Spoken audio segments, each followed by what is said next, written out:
कभी एक वक्त था जब न मोबाइल था न इंटरनेट।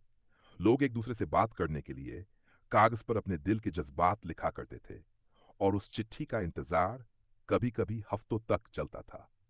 हर सुबह जब डाकिया साइकिल की घंटी बजाता हुआ आता, तो गलियों में बच्चों से लेकर बूढ़ों तक सबकी आंखें चमक उठतीं, क्योंकि उसके झोले में सिर्फ कागज नहीं होते थे।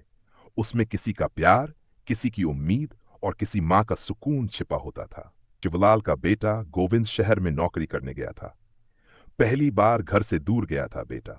माँ सुभद्रा देवी हर शाम बरामदे में बैठकर आंगन की तुलसी के पास दीपक जलाती और आसमान की ओर देखती। हे भगवान, आज तो गोविंद की चिट्ठी आ जाए। पर दिन गुजरते जाते डाकिया आता, पर गोविंद की चिट्ठी नहीं। माँ की आंखें बार बार रास्ते पर टिक जाती। दोपहर की तेज धूप थी। सुभद्रा देवी तुलसी को पानी दे ही रही थी कि गली में साइकिल की घंटी बजी। ट्रिंग ट्रिंग। डाकिया चिल्लाया, सुभद्रा माई, गोविंद की चिट्ठी आई है। बस इतना सुनते ही मां के पैर अपने आप दौड़ पड़े। हाथ कांप रहे थे, आंखों में आंसू थे, और जब लिफाफा मिला तो ऐसे सीने से लगाया जैसे खुद गोविंद का चेहरा छू लिया हो। यहां शहर में सब कुछ है, पर आपकी ममता नहीं। जब थक जाता हूं, आंखें बंद करता हूं तो आपकी मुस्कान याद आती है। बापू को कहना खेत में ज्यादा मेहनत न करे।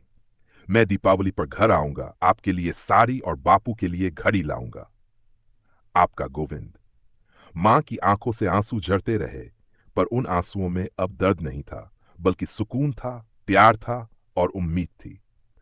उस दिन सुभद्रा देवी ने खीर बनाई, शिवलाल ने दिया जलाया, और पूरा घर खुशियों से भर गया। लोग कहते हैं ना, एक चिट्ठी में कितना कुछ छुपा होता है, शब्दों से ज्यादा एहसास बोलते हैं। धीरे धीरे वक्त बदला। टीवी आया, फिर मोबाइल, फिर इंटरनेट। अब कोई चिट्ठी नहीं लिखता, अब मैसेज डिलीवर्ड दिख जाता है, पर वो दिल का एहसास, वो चिट्ठी की खुशबू अब नहीं आती। सुभद्रा देवी अब बूढ़ी हो चुकी हैं। उनकी अलमारी में आज भी रखी है गोविंद की पुरानी चिट्ठियां, जिन पर अब भी आंसुओं के निशान हैं।